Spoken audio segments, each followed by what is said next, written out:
Hello and welcome to Jester Politics video, Constitution and Runaway Courts. I think we all agree that independent judiciary is a fundamental necessity to the functioning of a free society. I think we'd also agree that an unfettered judiciary is an existential threat to a free society. Unfortunately, at the moment we have what can only be described as at least a runaway judiciary, if not an unfettered judiciary.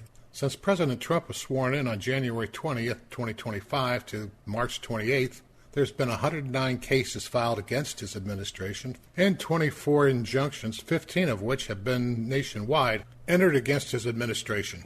What's more damning is of the 24 injunctions, 21 or 87.5% have been entered by judges appointed by the Democratic Party. This isn't surprising when you consider that all of the 109 cases have been filed in districts where the vast majority of the judges have been appointed by Democrats. The most egregious example of this is that 63 of the 109 cases have been filed in the District Court for D.C., where 13 of the 17 judges have been appointed by Democrats. This is nothing more than forum shopping, where plaintiffs go out and they look for a court that is stocked with judges that they think will be friendly to their case. Further, 104 of these 109 cases have been filed in district courts where if you appeal it, the appellate courts are anywhere from moderately to extremely far left. For example, the 63 cases pending in the D.C. Federal District Court, if you appeal those, they would be appealed to the D.C. Circuit Court of Appeals, which is very, very liberal court. Only after you'd appeal it to the D.C. Circuit could you appeal it to the Supreme Court. Of course, the Supreme Court only hears about 80 cases a year,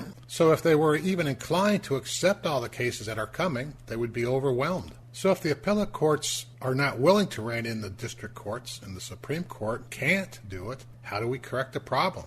Well, I think it's pretty simple. Article 1 provides Congress with the tools to do just that. First, there's, of course, impeachment, but I really don't think that's a viable method of solving our problem. Yes, it only takes 50% plus one vote to impeach, but it takes 2/3 of the Senate to remove a judge. That's just not going to happen. Further, even if it wasn't going to happen, how are you going to impeach 50 or 60 judges? I just don't see that as viable. The second method, though, is viable. Article 1, Section 8, and Article 3, Section 1 of the Constitution provides Congress with the authority to establish, abolish, and set the jurisdictional limits of all courts inferior to the Supreme Court. Further, there's nothing controversial about any of these actions. Congress has repeatedly done them throughout our history. So yes, if Congress wanted to, they could certainly abolish the more problematic district courts. However, then you have to figure out where you're going to try those federal cases at. Then you have the whole problem. What do you do with judges that don't have a job but have life tenure? Do they even stay as a judge? You have to find another spot for them? No, it seems to me that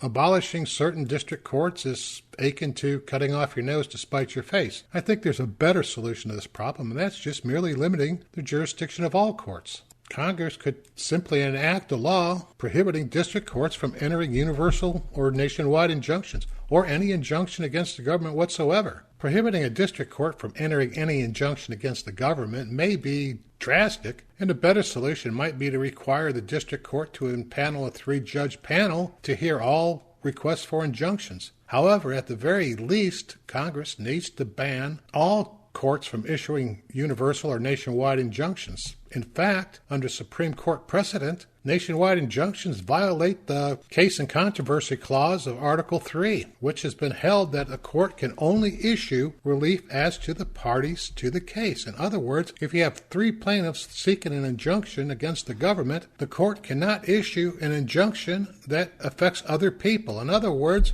if the 3 people don't want to be deported, the court could issue an injunction preventing their deportation, but not preventing the deportation of people who are not parties to the case. The bottom line is Congress has the tools to rein in our unfettered judiciary and return it to an independent but accountable one. By merely prohibiting any court from issuing a nationwide injunction, further safety measure would be to require any injunction issued by a district court to be issued only after being heard by a 3-judge panel. The only question is whether Congress has the moral courage to save our republic from an unfettered judiciary that has usurped the power of Congress and the presidency, not to mention the will of the people. From Jester Politics, I hope you enjoyed the video and hope to see you back soon.